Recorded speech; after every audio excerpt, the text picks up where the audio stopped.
segmen sebelumnya, sebelum iklan lagi bicara tentang kalau ibu-ibu zaman dulu itu biasa ngurus anak berapapun nggak pakai yang namanya nanny atau babysitter atau jarang lah ya. Tapi kamu nggak usah bicara ibu zaman dulu, ini ibu zaman sekarang banget ini. Masih di usia muda, anak sudah 2, yang satu sudah ABG, preteen ya, yang satu lagi yang kecil masih 2 tahun. Tapi nggak pakai nanny juga loh. Kamu gimana ngerjainnya? Kita udah pernah ngomongin ini sih, cuman aku kagum aja gitu. Sebenarnya sih memang udah kayak komitmen dari awal kalau misalnya aku untuk ngurus anakku yang sekarang memang nggak pakai bantuan siapapun. Kebetulan memang aku masih tinggal sama mama. Jadi kalau misalnya aku ada kerjaan kayak sekarang, iya alhamdulillah.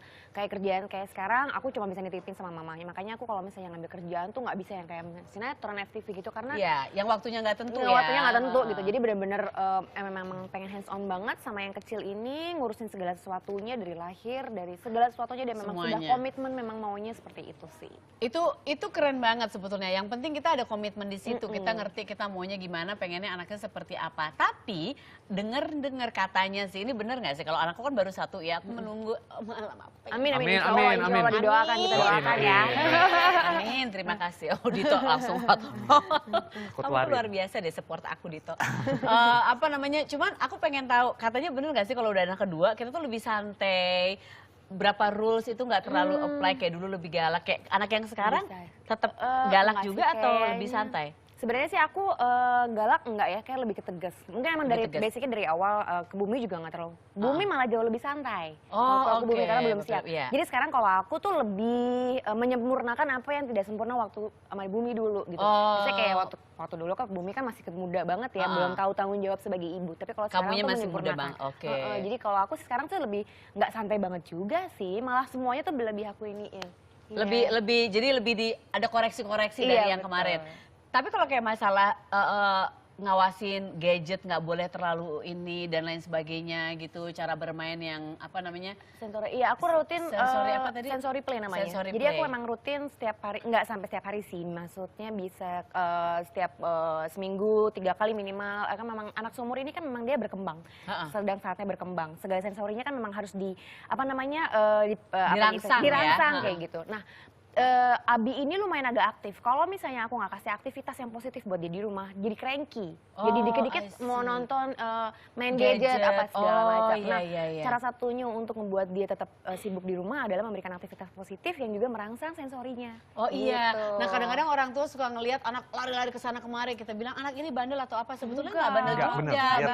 Jadi punya energi banyak yang memang harus disalurkan ke kegiatan yang positif. Kalau nggak diajak main ya dia lari-lari ke sana kemari. Tapi kalau misalnya anak sudah tidur gitu ya, abis sudah bobo gitu, kamu ngapain? Kamu buka gadget nggak diem-diem? Anak sudah tidur. Iyalah, itu banget. Itu aku banget. Belanja online. Aku banget juga. Stalking Instagram orang-orang. Kok dia bisa kurus, kok aku belum kurus? Terus siapa dia? Blok. Enggak, sirik. Itu sampai blok. Sampai blok. Enggak. Aku belanja banget.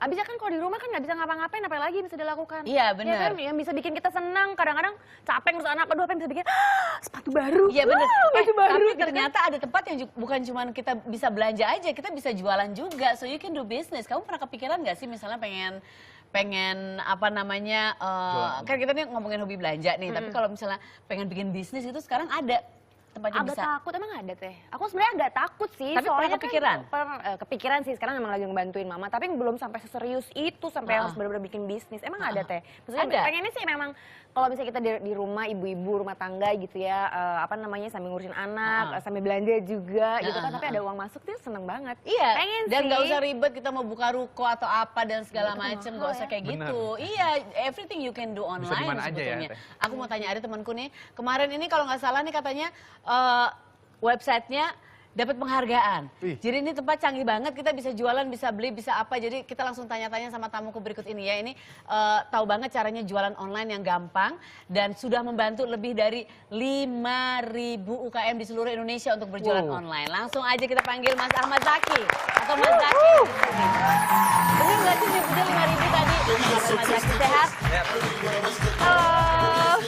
Silakan duduk. Aku bener nggak sih tadi nyebutnya 5.000 lebih dari 500 500.000. 500.000. Gede banyak ya teh. Aku pikir 5.000 udah banyak. Iya, dan kemarin dapat penghargaan juga ya di Bubu Awards ya. Selamat ya. Aku kebetulan ada di situ. Terus aku baru nggak ada yang, aku ada di situ. Terus nggak lihat MC-nya kece banget Mas.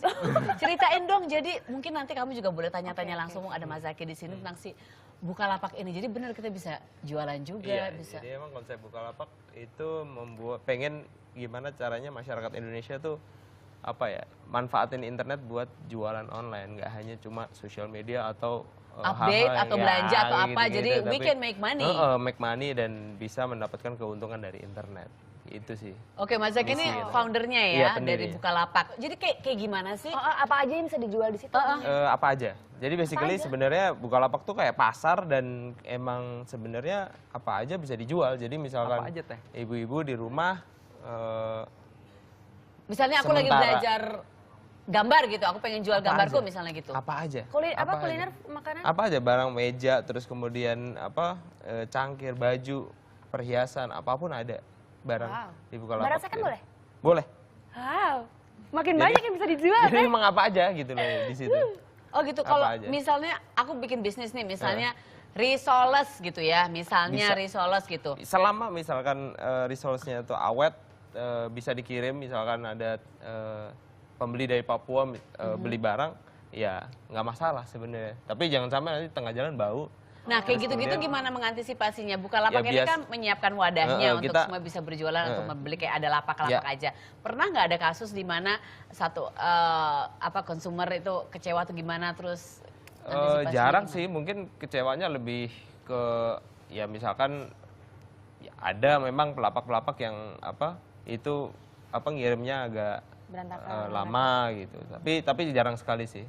Karena Bukalapak justru kelebihannya ini menjamin transaksinya tuh aman. Jadi selama ini kan belanja online kan harus ketemuan, terus kemudian karena kita sering dengar kan kasus-kasus itu di Bukalapak nggak mungkin terjadi karena kita dari awal Bukalapak berdiri 5 tahun lalu inovasinya memang gimana supaya online itu aman. Kita menjamin, jadi uang nanti tidak akan diteruskan ke penjual seandainya itu penjualnya nggak ngirim barang. Jadi aman sekali.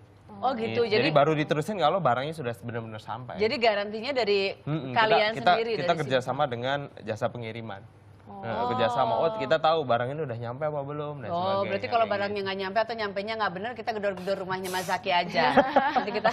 Bener-bener. Kalau ada syaratnya nggak sih? Misalnya gini, aku misalnya mau jual, oke deh sekarang aku sama mamaku lagi usaha ini usaha sambal kan. Usaha sambal, mamaku yang bikin. Aku mau jualan, terus sistemnya seperti apa? Bayar nggak? Ada konsinyasi nggak atau gimana? Ya sistemnya tinggal semudah misalkan namanya sendiri kan Bukalapak ya, semudah bawa tikar aja tinggal gelar gitu. Jadi itu gratis ya. Gratis nggak aja, tinggal registrasi aja.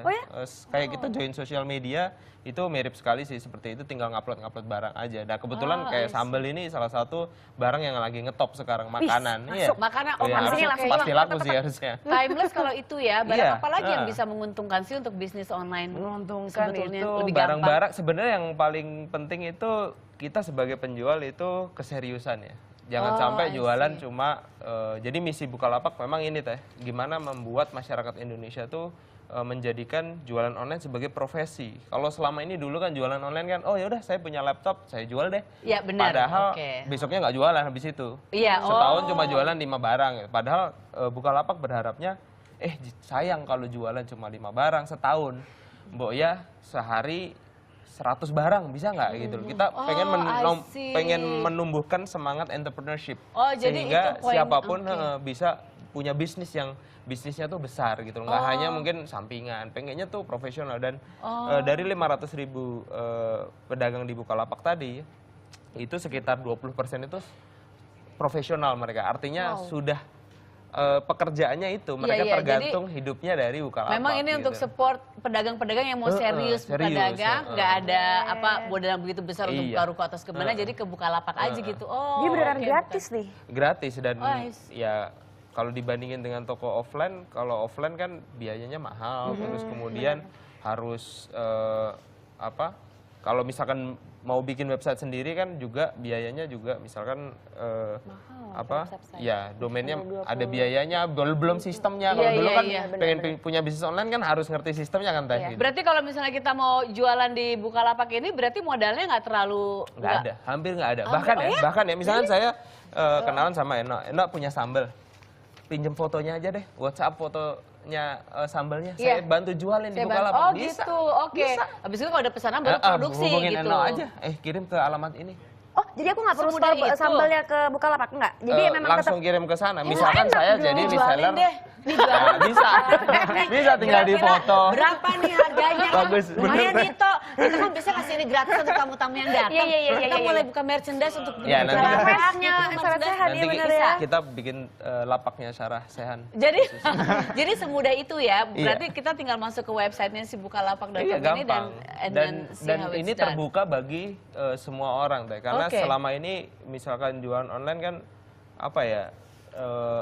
Kayaknya ribet gitu. Bukalapak ingin membuka kesempatan bagi semua orang, seluruh penduduk Indonesia yang bisa menggunakan komputer itu bisa. Karena selama ini kalau misalkan bisnis itu identiknya tuh harus punya modal, terus kemudian harus dandan cakep gitu. Karena kalau di online nggak perlu dandan cakep. Bisa. Jadi ini modalnya harus ada laptop keseriusan dan handphone yang murah 500.000 cukup. Dan internetnya masih kenceng ya. Iya.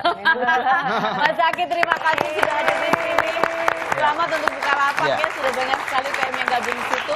Ini oleh-oleh untukmu, tapi itu jangan dijual ya, kalau ini untuk dirimu ya. Untuk Eno juga ini buat kamu, sayang salam buat anak-anak di rumah ya. Mahal ini dijual. Ini mahal ya? Ini bisa laku mahal? Wah lumayan juga ya. Kalau kan ini cuma satu. Kita jual berapa nih? Enggak, ini penonton aku nggak boleh. Masa dijual, human trafficking. Eno, thank you Mas Zaki. Thank you. Jangan jual Dito juga, tapi Dito mainkan lagumu, nggak usah dijual, mainin untuk semuanya. Gratis.